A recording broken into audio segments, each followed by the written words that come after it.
Hello there, my name is Sir Isaac Newton. I contest that fact. I argue that I am in fact the real Isaac Newton. Laughable. Just how many people do you think even know that I wrote on religious matters, much less that I spent years of my life wasting time fiddling around with alchemy? No, I'm certainly the real Newton. Wasting my time? Why, I never. This is the fault of all of those, quote, historians who for years chose to clean up all the nasty, confusing details that didn't fit into the view of who I was. As a result, years of my life have been totally neglected. What about all my brilliant treatises on God? Why does no one draw the link between alchemy and chemistry? And why on earth is Robert Hooke still even being talked about when I wanted that man wiped out of the history books? To be fair to the historians, not all of that stuff was buried forever, and it sometimes can be hard to get a fair picture of just who I was. Fairness be damned, I want my recognition. Well then just be glad that this project is being done. Glad? For heaven's sake, the rational and well-known Newton gets the proper avatar while I'm relegated to who? Albert Einstein. I mean, for heaven's sake, I look like a crazy scientist, and I'm supposed to feel better. All right, let's actually get started. The poor viewers must be horribly confused at this point. As I already said, my name is Sir Isaac Newton. I was born on the 25th of December 1642. Although even this seemingly simple fact is somewhat debatable, considering the confusing calendar system of the time. More accurately, you would say nowadays that I was born on January 4th, 1643. Such confusion even about the date of my birth nicely foreshadows the later complexities of my life, don't you think? Yes, moving on. From the ages of 12 till 17 I went to the King's School, Grantham, after which I had a brief hiatus in which my mother tried to make a farmer out of me. This failing truly miserably, I went back to school, where I was a top-ranked student. A top-ranked student, so I could prove to that stupid bully that I was smarter than him. This intriguing fact is from a wonderful book about me called Isaac Newton, The Last Sorcerer. Now that's a title I approve of. Do shut up. In 1661 I was admitted to Trinity College in Cambridge. I got my degree 4 years later, just before the university temporarily closed due to the Great Plague. I wasn't known as a particularly brilliant student. However, this is likely due to the fact that I was much more interested in modern ideas, as opposed to studying classical ideas, such as those of Aristotle. Working on my own after I graduated, I developed some of my most famous theories of calculus, optics, and gravitation in just 2 years. Although it would be many years until the world saw the publication of some of this material, because I was quite obsessed with criticism. In 1667 I returned to Trinity, this time as a fellow, which at the time meant I had to become ordained as a priest.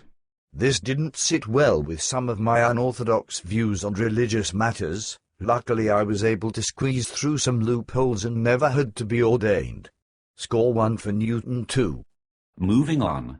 Early examples of my work in calculus can be seen long before my actual publication on it as a whole. 3 papers on what I called fluxions, and would later be called derivatives, circulated among mathematicians and scientists between 1666 and 1671, some of whom mentioned them in their own work.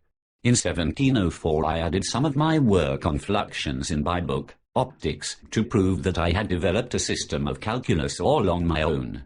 This was necessary because that horrible fellow Leibniz claims to have also developed a system of calculus. Well, my Royal Society friends and I got back at him. We proved it conclusively in a study that I was the one who had first discovered calculus. I ensured this study would have a favorable conclusion by writing said conclusion myself. Mwahaha. Modern-day historians actually do believe that Leibniz and I developed notions of calculus independently. It really is a pity that such a bitter rivalry grew up between 2 men who might have worked so well together. Anyways, my advances in mathematics were hardly limited to just calculus. My book Universal Arithmetic, published in 1707, covers a variety of topics, from basic arithmetic, solutions of equation and complex solutions of polynomial equations, to investigating the relationship between geometry and algebra. It is actually a well-written textbook with clearly explained concepts and gradual development of more complex ideas. Despite this, rumors abound that I was terribly unhappy with the book, with some historians claiming that I considered buying all of the copies of the first edition and burning them.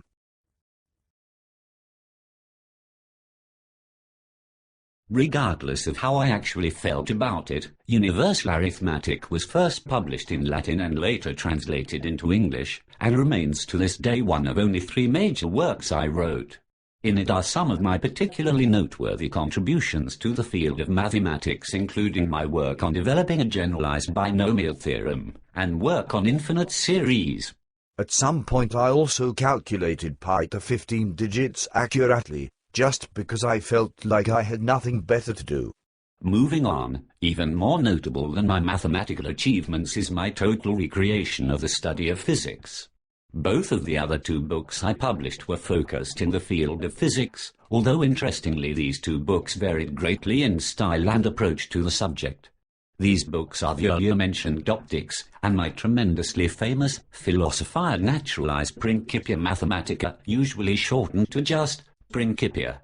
Published in 1686, it has been said that this book is a turning point in scientific history. Speaking of the Principia, don't you find it odd that so many people just glaze over the part I'm most interested in, the generals column? While I didn't include it in the first edition, it did appear in the second, and I see no reason it hasn't gotten its proper due in popular culture. It has been said that it can be seen as my, and I quote, clearest and boldest expression of his religious faith. Now that sounds pretty important to me, but all people tend to remember is that ridiculous story of an apple falling from a tree. Sigh. The Principia begins with a series of definitions that lay the groundwork for all later developments in the book. Compared to the usual practices of the day, there are no wasted words. Everything is there for a specific purpose in a decidedly organized fashion. In it I also discuss my concepts of space and time, which would later be proven to be totally inaccurate, ironically by the real-life version of my current avatar. As I was saying, I discussed space and time working with the Cartesian geometry that had recently been established. It was also in the Principia that I state my now famous 3 laws of motion that continue to haunt new physics students to this very day. The majority of the work is actually taken up with explorations of different kinds of motions of bodies in space. Most of my propositions are proved through extensive use of classic Euclidean geometry, with almost no algebra or calculus. Pretty ridiculous for the inventor of calculus, wouldn't you say? As if it wasn't enough to have totally revolutionized all of physics, I then proceeded to do groundbreaking work in optics. I conclusively demonstrated that a prism could split white light into all of the colors of the rainbow. I then further proved that these colors were of a fundamental nature, by showing that they could not be further altered by reflection or scattering. Working further in the optics, I invented my own version of the telescope, a vast improvement on the previous models. It is known in modern times either as a reflecting telescope, or as a Newtonian telescope. Interest by the Royal Society on this telescope eventually led to publishing of the book, Optics, or its less catchy title, A Treatise of the Reflections, Refractions, Inflections, and Colors of Light, containing many brilliant observations about the nature of light that remain true to this very day. Also containing a damn lot of rambling and random tangents. Optics was at least as much in my domain as in Newton one's. It is so far removed from the incredibly ordered system of Principia as to seem to have been written by an entirely different person. In it I go off on wild tangents, describing in excruciating details parts of my experiments, and in general just not writing particularly well. While the Principia was structured and organized to the point of tedium, this lovely book is written almost as a stream of consciousness. Also, some of my experiments involved sticking freaking needles into my eyes. How effing rational does that sound?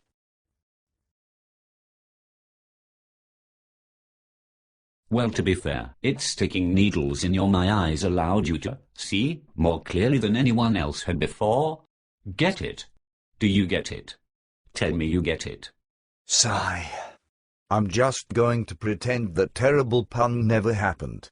My work in optics is also a perfect example of the fact that despite laying much of the groundwork for later scientific thought, I was hardly a good role model for modern-day scientists. Rather than working in collaborative efforts with others, I jealously guarded my work, fearing the judgment of others. When Robert Hooke had the temerity to challenge some of my observation in optics, I grew so angry I withdrew from public debate. Since that point our relations could be characterized as strained at best. In fact, many have noted that my famously self-deprecating remark, "If I have seen further than other men, it is because I have stood on the shoulders of giants," can be interpreted as a subtle attack at Hooke, who was actually a dwarf. Point 2 for Newton too.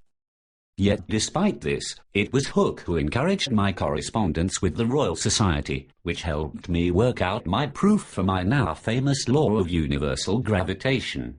I even became president of the Royal Society for 24 years. Clearly I did have some interest in the scientific community. Enough about the well-known Newton. I want to spend time talking about my much more interesting side, my years spent on alchemy and religious undertakings. You know, I have always been curious about just what my religious views exactly were. Well, it's always a tricky thing to nail one precisely what any one man's beliefs are, but mine can be approximately summarized as close to traditional Puritanism. I believed the Bible had ultimate authority, and rejected those church doctrines which were not based solely on the Bible. The most obvious example of this would be that ridiculous fallacy of the Trinity. I mean, for Christ's sake, how can you believe that there are three equal parts of God? It's idolatry in general. My vast amount of religious writings fall approximately into four main themes: prophecy, corruptions of Scripture and the Church, chronology, and doctrine. Another significant and well-documented part of my faith is the religious breakdown I had just before entering college, at which point I made a list all of the various sins that I believed had committed. This odd mix of fervent faith with scientific genius is nearly unheard of in modern day.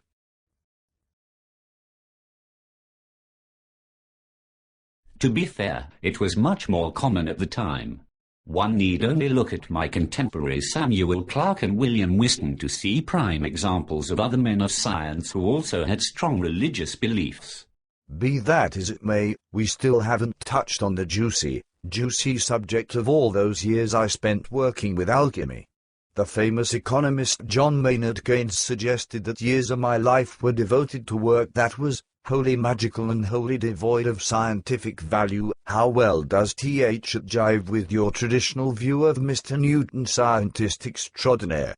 Well, as you mentioned yourself at the beginning of this debate, alchemy was hardly a fool's science. In many ways it can be seen as the antecedents to modern chemistry. Hill, there are certainly mystical elements such as the symbols of the green line and Mercury's caducine rod. The idea that one substance could be transformed into another was based upon real-world observation and can be argued to be an equally valid if different approach to natural philosophy. Who knows, it may even have been my conflicted nature as a lover of both the occult and the rational that allowed me to make so many incredible discoveries. That all may very well be true, but how well do you think we have actually done at reconciling the two Newtons? If anything, I think we've just confused our viewers more. Oh dear, I expect that certainly is the case. In the end, I don't believe I was an easy man to get to know in real life, or through the lens of history. Solitary and contradictory, it is far from simple to get a good read on exactly what caused me to act the way I did. In the end, we might simply have to accept that all parts of me existed within one deeply conflicted individual. It's possible that in the end Mr. Keynes said it best. What, that I had one foot in the Middle Ages? And one foot treading a path for modern science.